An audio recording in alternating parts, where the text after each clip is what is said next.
For students who... Good morning and welcome to the News Point here at NIBS TV. Today being the 21st of August 2025, my name is Brenda Achieng. And on to our first story. Many students who commute from home to school each day continue to face mounting challenges, from unreliable public transport and traffic jams to long distances and fares. The daily journey is proving to be more than just a trip to class.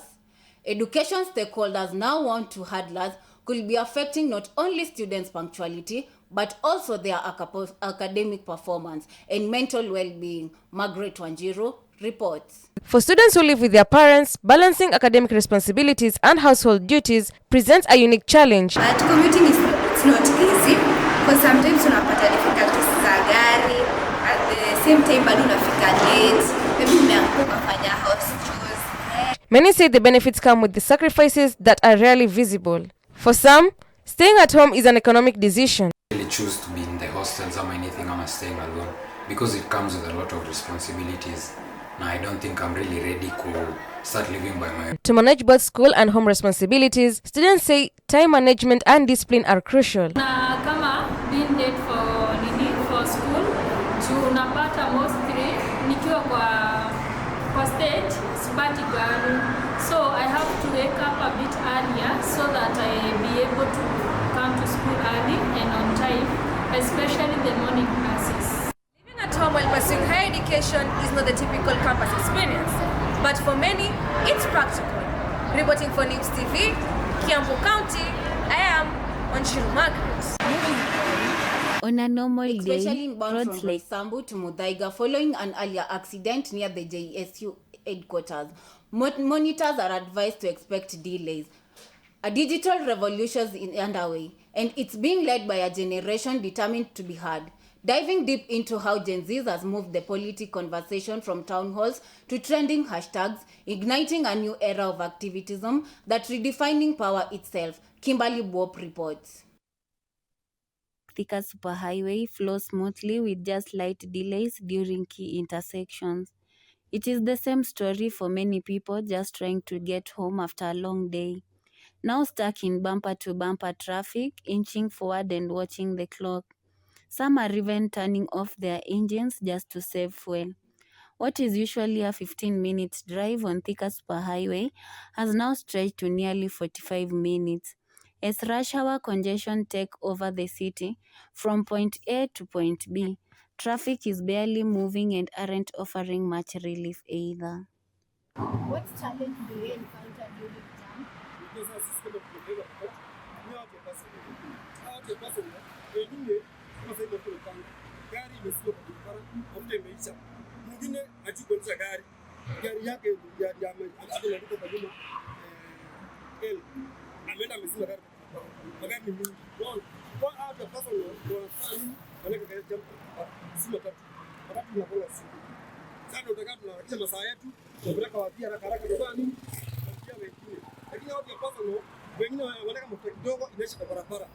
You as a motorcyclist, what challenge do you go through during traffic jam?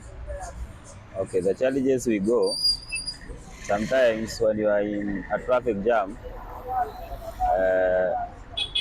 you may try to, unajaribu kupenya, alafu unapata umegonga gari ya wenyewe, ama saa ile uko kwa jam pia, saa hiyo consumption ya mafuta bado inakuwaga juu, saa hiyo bike inaguruma na bado inakunywa. So that's a challenge. Mimi kama abiria kuna mambo inafanyanga nisifike kazini mapema. Gari huwa zinafungania kwa barabara. Naenda nachelewa. Sometimes najipata bosi amenigonganisha. Na kama ni jioni tena nikipata ile jam nasikianga roho yangu ikiwa imechafuka sana. Juu ni mimi nimebeba sapa, I'm the breadwinner. Na sasa watoto saa zingine napata wamefanya homework, hata wengine hata siwaonangi. Na kuna wakati tunakaanga pamoja tunaongea kama baba yao. So napata hizo challenges kwa barabara sana. So kama kuna vyenye inaweza fanyika hiyo jam itoke, mimi naweza furahia sana kama abiria. Traffic jam. One, kifika ni traffic jam. One, time consuming. Unakuta kuna customer wanataka kurush, wanachelewa na job, wanachelewa kuna traffic. Two, on my side, unakuta nimechelewa, tunataka crash, niwaeke nirudie tena, lazima nitafute pesa ya gari ya mwenyewe na mshahara yangu. Yeah. Traffic congestion continues to be a daily struggle for many along the canal. With long delays, frustrated commuters and slow-moving progress on long-lasting solutions.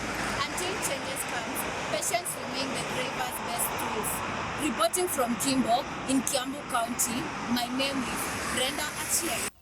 A year ago, Kenya witnessed an eruption of the youth-led energy that shook the nation. A digital revolution is underway, and it's being led by a generation determined to be heard, diving deep into how Gen Zs have moved the political conversation from town halls to trending hashtags. Kimberly Bob reports.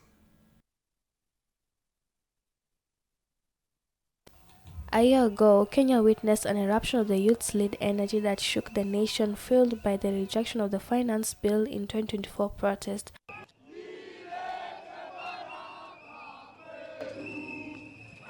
It wasn't just a fleeting moment, it was a genesis of a profound shift where, unlike past generations, Gen Z youths used their platforms such as TikTok, X, and Instagram to create a panel for information,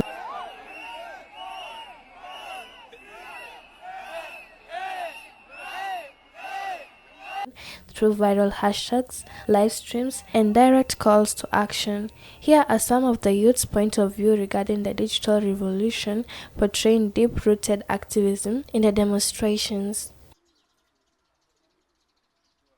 About the recent youth protests in Kenya. So in my case, first of all, it was through the social media, and aside from that, my friends and family used to speak about it, because I even had my mom call me and warn me about the protests. So it was just a topic of discussions amongst my friends. So that's how I came to know about it. And also, when I get to blogs, I love journalism. So when I get to blogs, I see that they are talking about the demonstrations. So yeah, social media, family and friends, and the blogs. Personally, I think it's X, that was formerly Twitter, because it was using some hashtags that were all going everywhere. Like they were reaching everyone who was using that platform.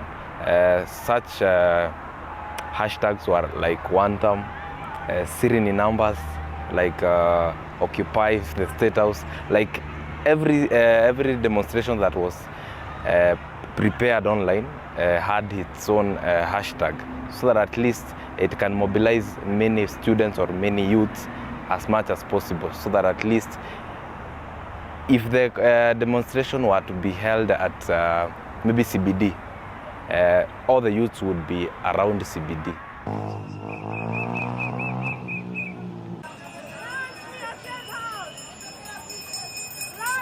Young Kenyans have not only mobilized millions, but also sustained a counter-narratives to the official government positions.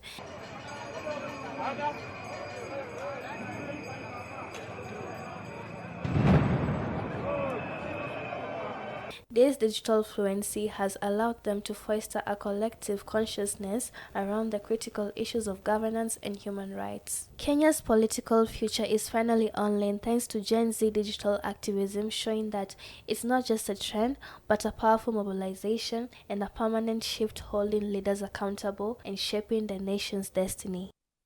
The Gen Zs are using the digital platforms to mobilize demonstrations in Kenya. Reporting for News TV, my name is Kimberly Bob.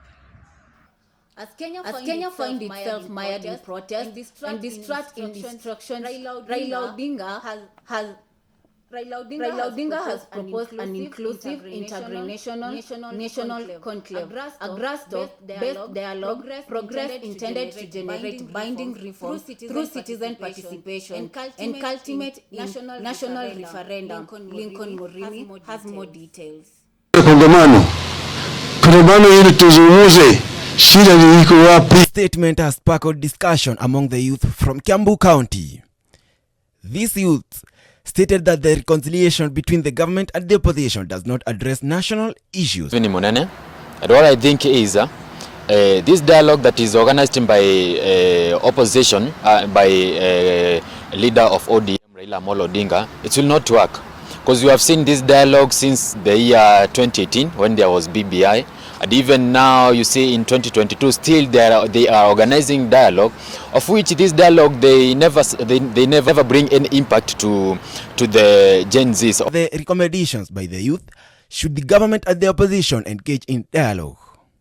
Sasa hivi ukiangalia mambo kama uchumi imepanda sana, na tulikuwa na hope sana pale expect kwa kuwa Raila Amolo Odinga akijiunga na serikali mambo itaendelea ikishuka sana, na unaona alipojiunga na serikali mambo